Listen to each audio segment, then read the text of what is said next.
Assalamualaikum warahmatullahi wabarakatuh. Perkenalkan, nama saya Muhammad Muwis Adlani, dan saya ucapkan terima kasih kepada Bapak Mukhairul Umam SPDI selaku dosen pengampu mata kuliah Aswaja. Pada kesempatan kali ini saya akan menyampaikan materi yang berjudul Aswaja. Langsung saja, yang pertama adalah pengertian Ahlus Sunnah wal Jamaah. Ahlus Sunnah wal Jamaah adalah suatu golongan yang telah Rasulullah SAW janjikan akan selamat di antara golongan-golongan yang ada. Landasan mereka bertumpu pada ittiba'us sunnah atau mengikuti as-sunnah dan menuruti apa yang dibawa oleh Nabi, baik dalam masalah akidah, ibadah, petunjuk, tingkah laku, akhlak, dan selalu menyertai jamaah kaum muslimin. Adapun menurut Kiai Hasyim Asy'ari, Aswaja adalah golongan yang berpegang teguh kepada sunnah Nabi, para sahabat, dan mengikuti warisan para wali dan ulama. Dan selanjutnya, sejarah awal Aswaja. Dikarenakan membahas sejarah takut ada kekeliruan, maka saya akan membacakan saja sejarah awal Aswaja. Ajaran Aswaja sudah dikenal sejak zaman Rasulullah SAW dan para sahabatnya, karena pada dasarnya Aswaja adalah Islam itu sendiri. Sebagaimana sabda Nabi, "Man ana alaihi wa ashabihi", berdasarkan hadis tersebut dapat diketahui bahwa Aswaja adalah golongan yang mengikuti Rasulullah dan sahabatnya dalam 3 ajaran, yaitu iman, Islam, dan ihsan.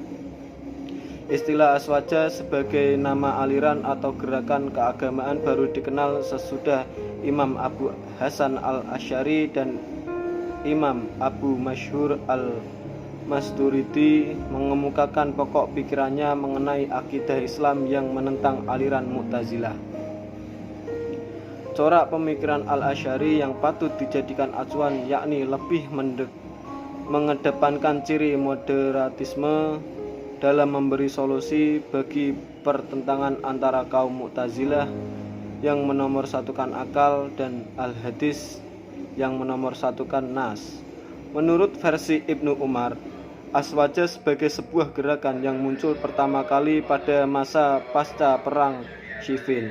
Menurut versi Hasan al-Basyri, Aswaja sebagai sebuah gerakan yang muncul pertama kali sebagai reaksi atas terbentuknya fraksi-fraksi politik bersambul akidah pada awal dinasti Umayyah.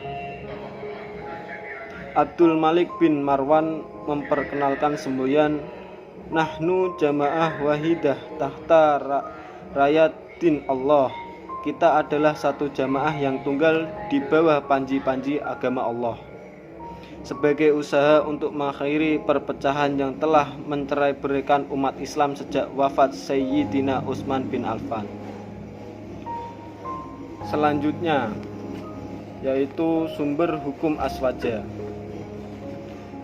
Ahlus Sunnah wal Jamaah merupakan ajaran yang mengikuti 4 sumber hukum. Keempat sumber hukum tersebut adalah Al-Quran, hadis, ijma', dan qiyas.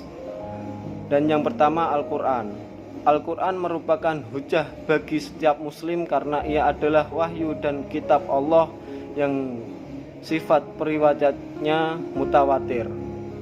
Dan dapat disimpulkan Al-Quran adalah hukum nakli, posisinya tidak diragukan lagi, atau sumber tertinggi dari berbagai sumber. Dan yang kedua, hadis.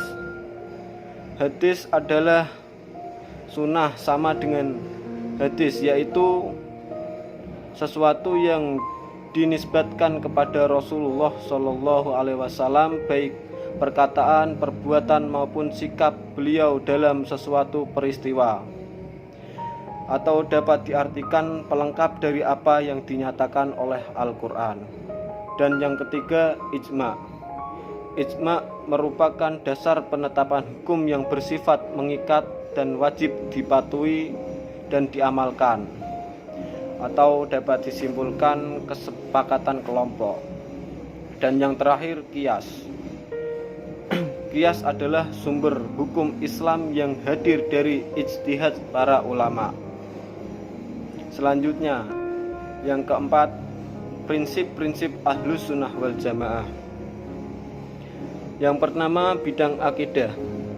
Aswaja menetapkan bahwa pilar utama keimanan manusia adalah tauhid. Dan yang kedua, bidang tasawuf atau mensucikan hati dari apa saja selain Allah Subhanahu wa taala. Dan yang ketiga, bidang istinbat al-hukum atau pengambilan hukum syariah. Hampir seluruh kalangan Sunni menggunakan 4 sumber hukum, yaitu Al-Quran, hadis, ijma', dan qiyas. Dan yang terakhir ada bidang sosial politik. Ahlus Sunnah wal Jamaah dan golongan Sunni umumnya memandang negara sebagai kewajiban fakultatif atau fardu kifayah.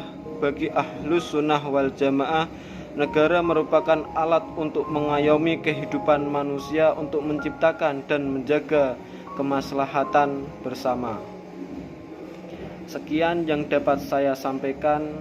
Apabila ada banyak salah, saya mohon maaf yang sebesar-besarnya.